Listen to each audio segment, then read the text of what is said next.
You ever rolled over in bed, looked at the clock, and sighed, "Oh no, it's 3 a.m. again"? Maybe you've woken up at that strange hour, wide-eyed, your mind racing, or maybe just alert. The house is silent. Everything around you is still asleep, but for some reason you're not. And if this keeps happening night after night, you might have started wondering, what's going on with me? Why can't I just sleep through the night like I used to? Well, if that sounds like your experience or someone you care about, you're not alone.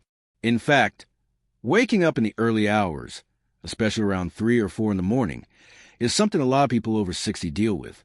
And while it can be frustrating, confusing, and sometimes even a little scary, there's actually a lot we can understand and do about it. Let's be honest. Sleep changes with age. That's not just a myth, it's a fact. When we're younger, our sleep tend to be deeper, more solid, and we can often drift off quickly and stay asleep all night. But as we get older, our sleep becomes lighter, and it's easier for us to wake up during the night. Even small things, a creaking floor, a full bladder, or a thought crossing our mind, can pull us out of sleep. That's not a flaw in you. It's just how the body adapts with time.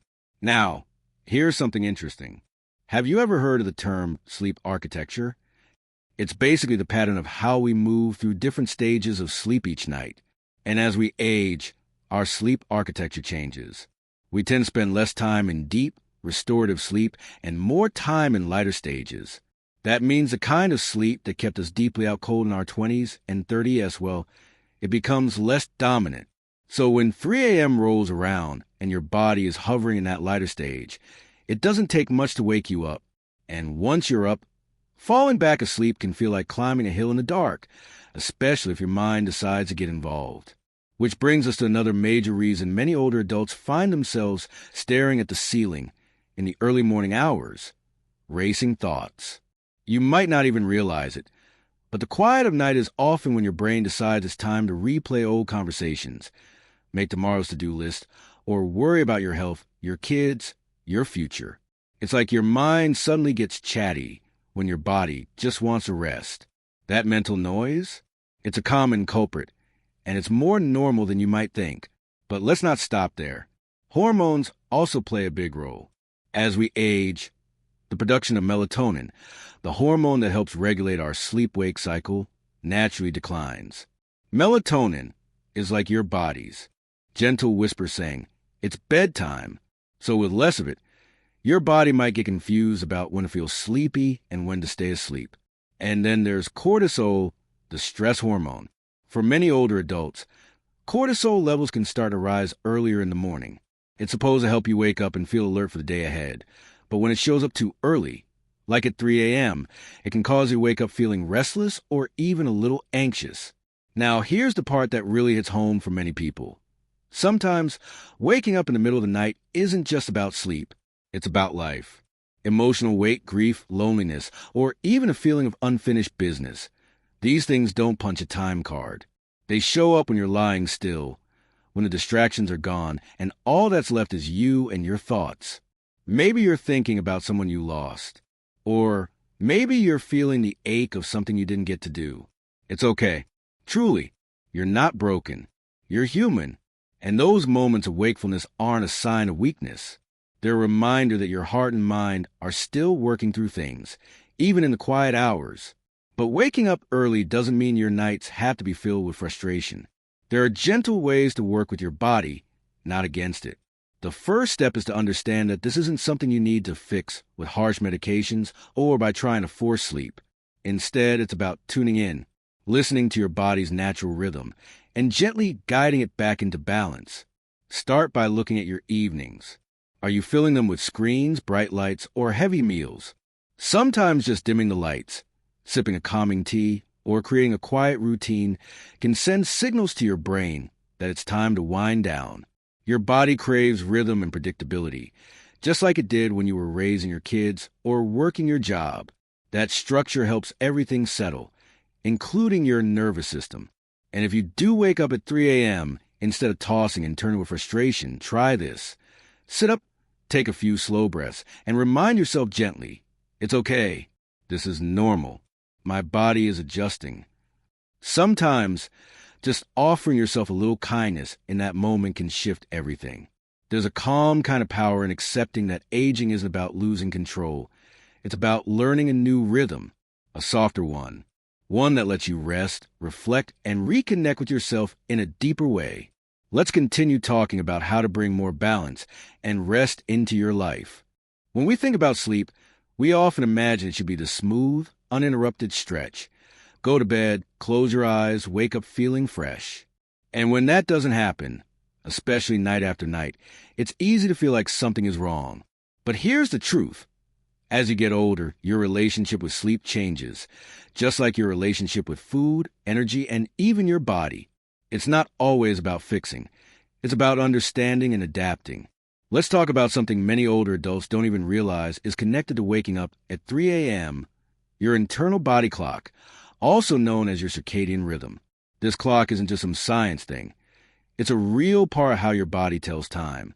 And as we age, our internal clocks tend to shift forward.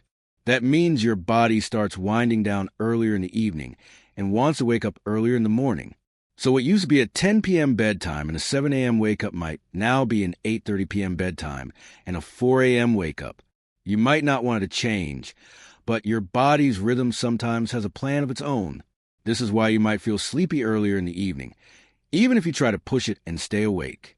Then, once your body has had its fill of sleep, maybe 5 or 6 hours, it starts nudging you awake. That time often lands around, you guessed it, 3 a.m., and if you try to sleep more after that, your body isn't always on board. It's not that you're not tired. It's just that your clock is now running a little faster than it used to. Now, here's where it gets even more interesting. Many seniors experience something called sleep maintenance insomnia. That's when you can fall asleep just fine, but you can't stay asleep. Your body doesn't have trouble switching off. It just doesn't seem to know how to stay in that restful state for the full night. And it's more common than you think. It can be linked to pain, frequent urination, anxiety, or just natural aging. But no matter the cause, it can leave you feeling frustrated and foggy the next day. Think about how many times you've woken up in the middle of the night and just laid there, your brain suddenly feeling like it's at full volume. Maybe your knee starts to ache, or your bladder says, "Hey, we need to go." These aren't random problems. They're signals. Your body is still active and communicating with you, even in the quiet hours. Sometimes, just recognizing that can bring a bit of comfort. And speaking of the bladder, that's another big one. As we age, the hormone that helps our bodies hold urine overnight decreases. On top of that, the bladder becomes more sensitive. So even a small amount of urine can send a signal to wake you up. You might not even really need to go urgently, but the signal is strong enough to interrupt your sleep. It's not fun, but it's very normal. If this happens to you, try to be gentle with yourself. Maybe limit fluids a bit before bed. Not too early, but perhaps after 7 p.m. Avoid caffeine in the afternoon and evening. And if you're drinking herbal teas to help you relax, make sure they're not diuretics. Chamomile or lemon balm teas are good options. But let's not overlook something else that gets whispered in the dark, often unspoken: emotions. Loneliness, grief, regrets, or even fear of the future. They don't show up loudly during the day when we're busy. They creep in when everything is still. And at 3 a.m., those feelings can feel louder, sharper. If you've lost someone, or you're dealing with changes in your health or independence, these thoughts can pull you awake and keep you there. It's okay to feel that way. You're human. You've lived a life full of love, loss, change, and resilience.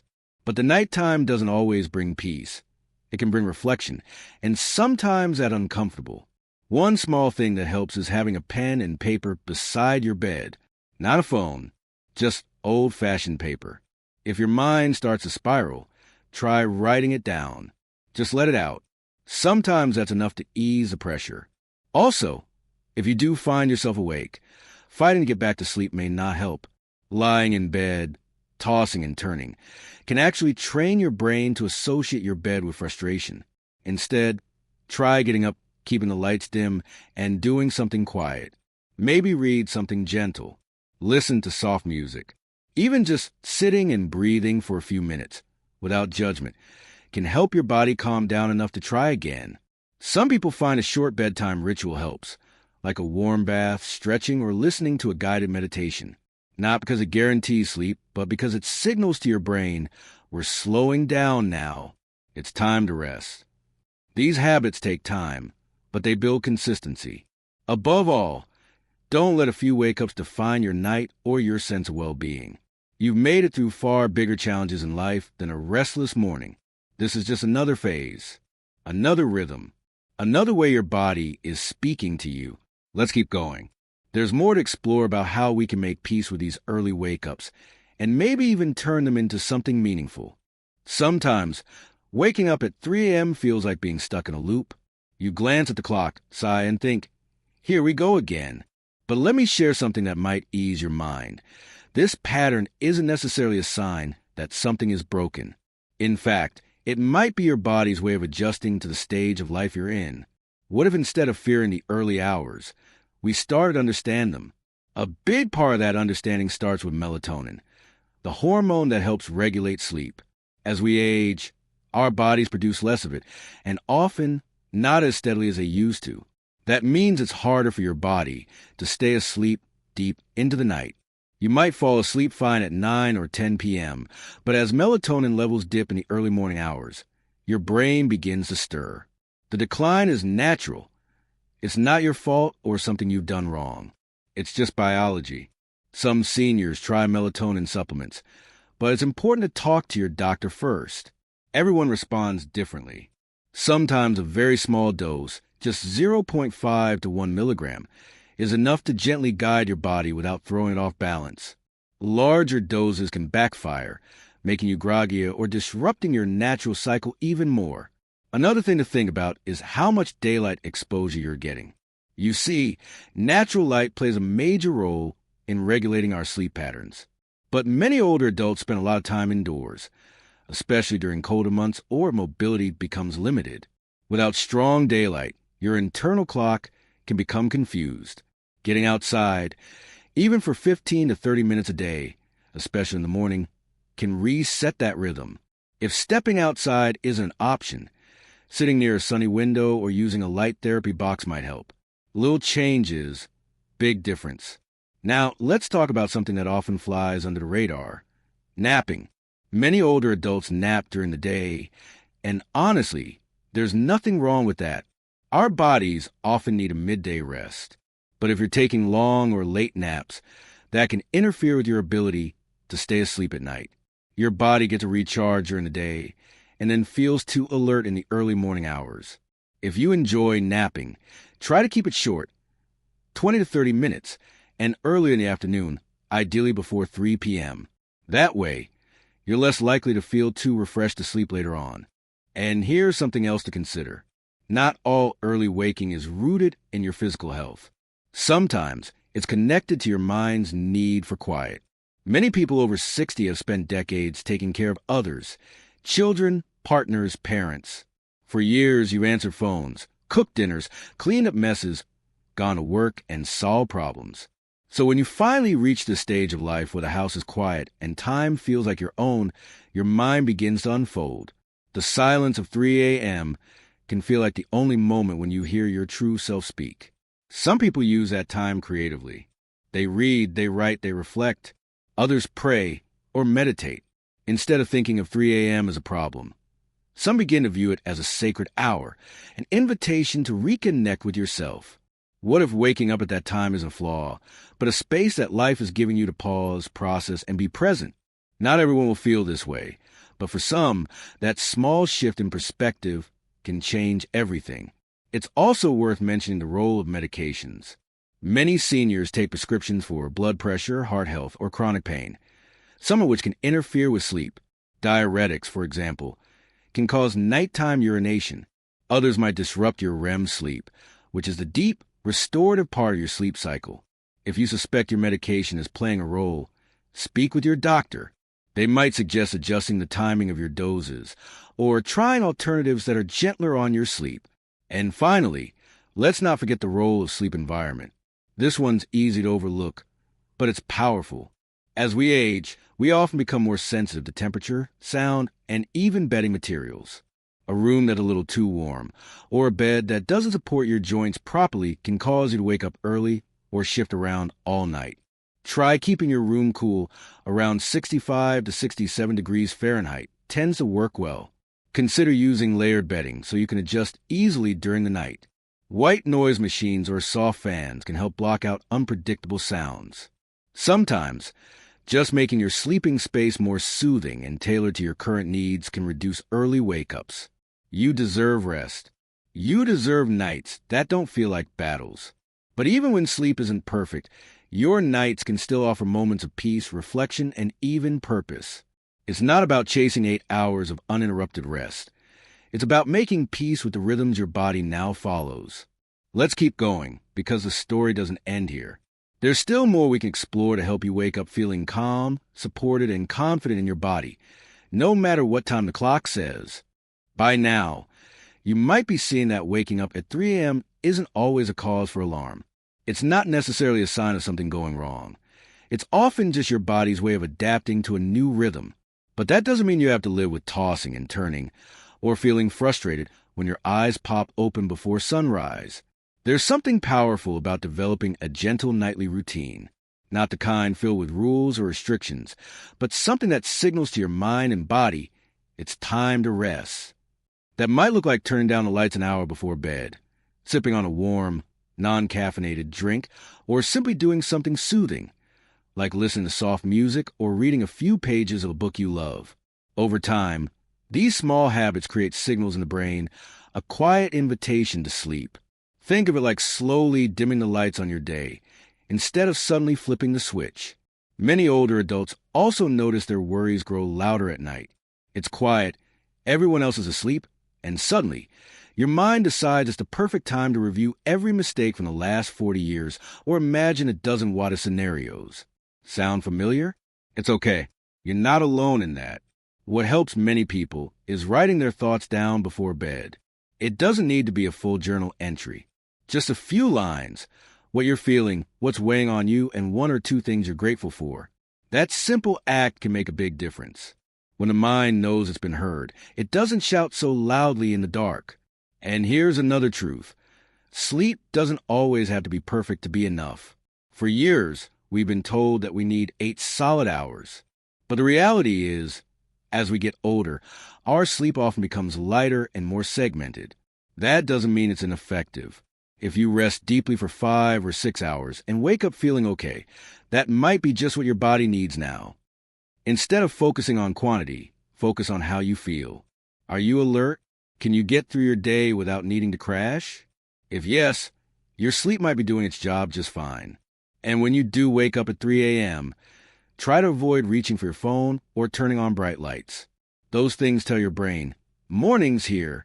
Instead, practice what's known as passive wakefulness. Let your body lay in bed, relaxed. If your mind is active, let it wander gently. Think of good memories, or even pray, meditate, or breathe slowly and deeply. Sometimes when you take the pressure off, your body drifts back to sleep without effort. But if it doesn't, that's okay too. Instead of lying there frustrated, you might choose to get up and do something light. Some people find peace in folding laundry, organizing a drawer, or even stepping outside for a moment to look at the stars. There's something beautifully humbling about the world at 3 a.m. The stillness, the quiet. It can actually be comforting if you let it be. Sometimes, waking up early isn't a problem to fix. It's a gift in disguise. A moment of solitude in a world that moves too fast. A break from the noise. A pause in time when the world belongs only to you. Still, if waking at 3 a.m. is affecting your mood, your energy, or your health, don't hesitate to talk with your doctor. There could be underlying medical causes, like sleep apnea, restless leg syndrome, or even certain nutrient deficiencies. And sometimes the issue isn't physical at all. It could be emotional. Loss, grief, or even loneliness can settle in quietly at night, keeping us from rest. There is no shame in seeking support. In fact, it's one of the bravest things you can do. As we wrap up this conversation, I want to leave you with this thought. A good night's sleep is not about perfection. It's about peace. It's about listening to your body and working with it, not against it. It's about letting go of the idea that sleep must happen a certain way, and instead learning what works for you now, in this season of life. You are not broken. You are not alone. And this pattern of waking up early is not a sign of weakness. It's a new rhythm, one that you can embrace, adjust to, and even find meaning in. So tonight, if your eyes open at 3 a.m. again, try something different. Don't panic. Don't criticize yourself. Breathe. Stretch. Smile at the stillness. Know that your body is trying its best. And so are you. And if this video gave you even a little bit of comfort or clarity, I'd love to hear from you. Share your experiences in the comments. What helps you sleep? What challenges you face? Or simply say hello. You never know who else might feel less alone because of your words. If you found this helpful, please like the video and subscribe to the channel. We got many more gentle, honest conversations ahead. Because aging doesn't mean giving up comfort. It means learning new ways to feel good, to stay strong, and to live well. Here's to you, and to peaceful nights, whether you sleep straight through or dance with the moonlight at 3 a.m. You're doing just fine.